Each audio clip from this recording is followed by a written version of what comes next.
Hi, chicas. This is our third video of the class today.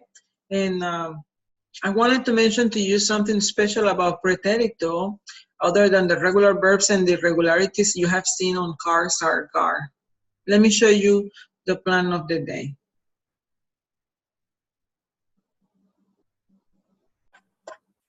Okay.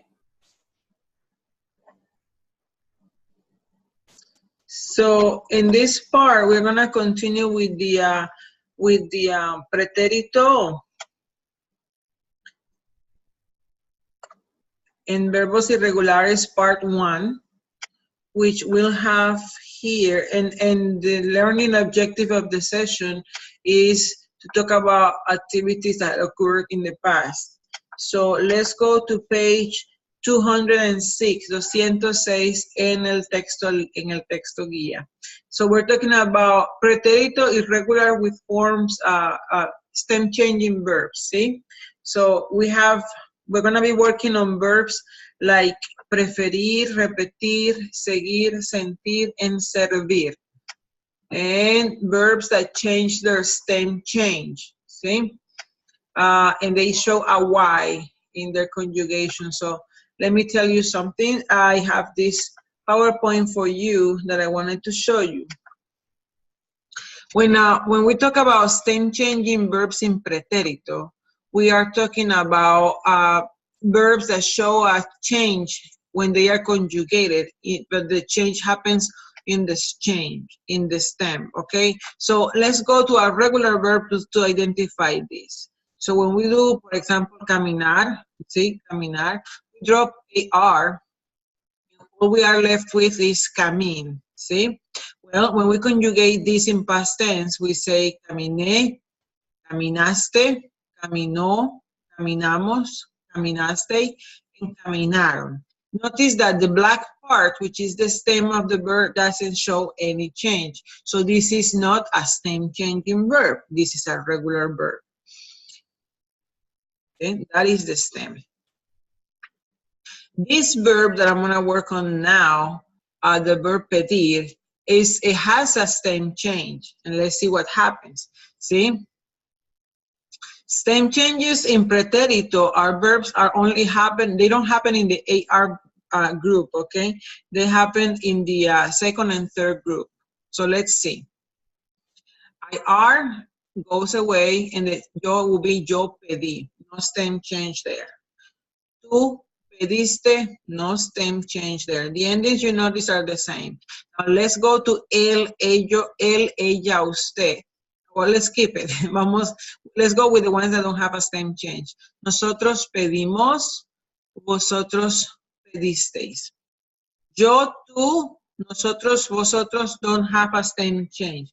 But él, ella, usted, third person singular, meaning this one, and third person plural, ellos, ellas, ustedes, they do have a stem change. So look at that. We're going to remove first the IR, the infinitive ending, and we're going to replace it with what we need, yo. So we're not there. Notice that that stem is going to change. Okay? So we have pidió, él pidió. Now the stem, PED, changes to PID. That E changes to I.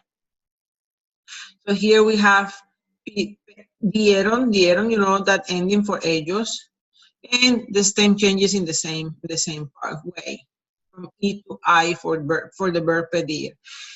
Yes, the stem changes in pretérito only happen in él, ella, usted, third person singular, and ellos, ellas, ustedes, third person plural, as you can see there. Okay.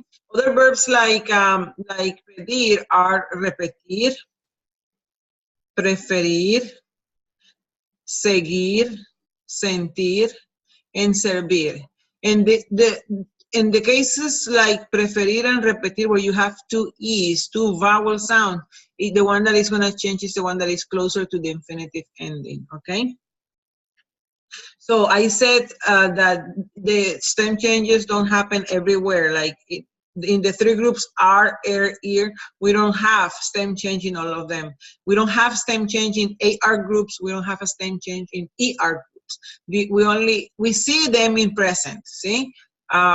Comenzar, yo comienzo, but in pretérito, there is no stem change. Entender is second group.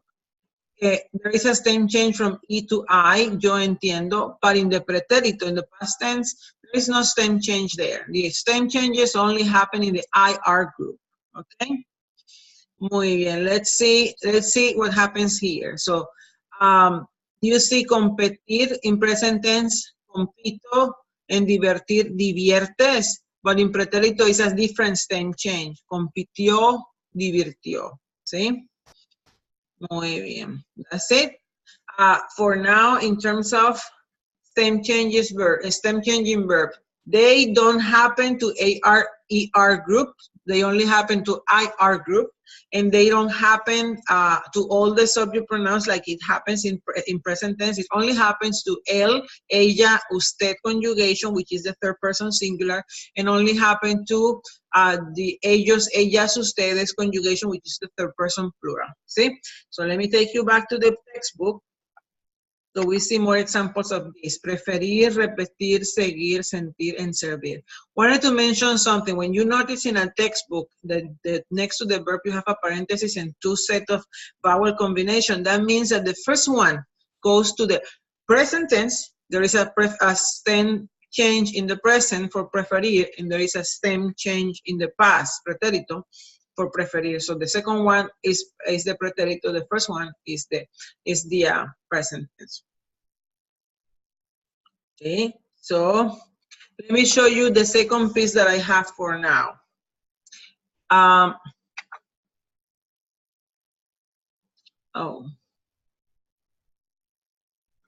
lost the page of the textbook.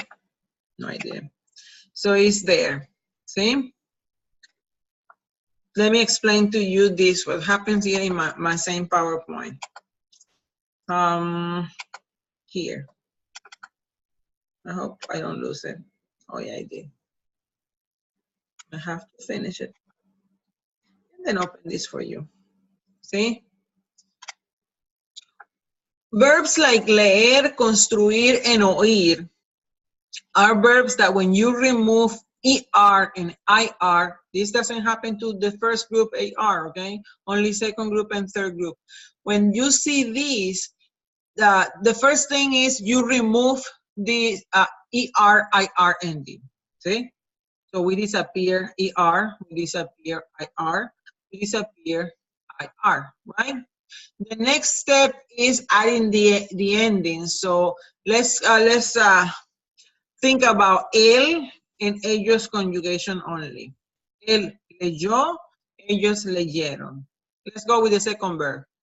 Construyó, construyeron. Third one, oyó, oyeron. So what you are seeing is that instead of an I-O, we have a Y. See the stem when you remove the infinitive ending, IR, ER, and you are left with a stem that ends in vowel, then you insert a Y before adding the ending of the conjugation. See, the endings are the same, eron and o, but in the regular verb is yo and hieron. Here that I changes to Y. The rest of the conjugation is the same as a regular verb. Oí, oíste, oímos, oísteis. Construí, construiste, construimos, construisteis. Leí, leíste, leímos, leísteis. But él would be leyó and ellos would be leyeron. Él would be oyó, ellos would be oyeron. Él in the construir verb is going to be construyó and the ellos conjugation will be construyeron. Okay? Muy bien, let's go back to the textbook. And you see that for those two explanations, you have exercises in your textbook and this reading that is really interesting. An hipermercado, see? It's what is happening in Latin America that you have this supercenter, like Walmart supercenter, where we call them hipermercado. And in this hipermercado, we have Rosario, the chef of a restaurant, and her assistant. They went to buy some things for their cooking, the kitchen, see? So let me read this to you, and then we're going to be working on my Spanish Lab in the exercises. La semana pasada, mi ayudante y yo decidimos hacer las compras en el Jumbo, que abrieron recientemente en el Unicentro de Santiago. Cuando llegamos allí, encontramos una sección grande de frutas y verduras, otras de carnes y pescado, y finalmente toda clase de bebidas. Compramos comida y también artículos para la cocina. ¡Qué tentación! Compré una cazuela grande y mi ayudante compró una sartén de hierro. Después comimos una merienda en el restaurante que tienen en el súper. Mi ayudante pidió pastel de limón y yo pedí pastel de manzana. La mesera nos sirvió café con el pastel. Mi ayudante compró un libro de recetas españolas y las leímos en el restaurante. Cuando regresamos a nuestro estudio, me senté a la mesa a leer, pero me dormí enseguida. Okay, so your step one is to complete the following sentences with the verb,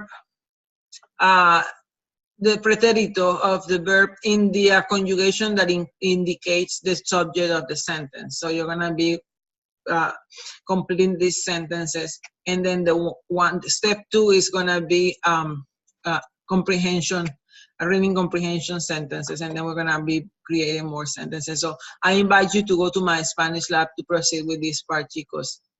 How many times do you go to the hipermercado here, to Walmart Supercenter? Think about that. What happened last time you went there? What did you do? And Preterito will help you with the answer to that question. Bye-bye.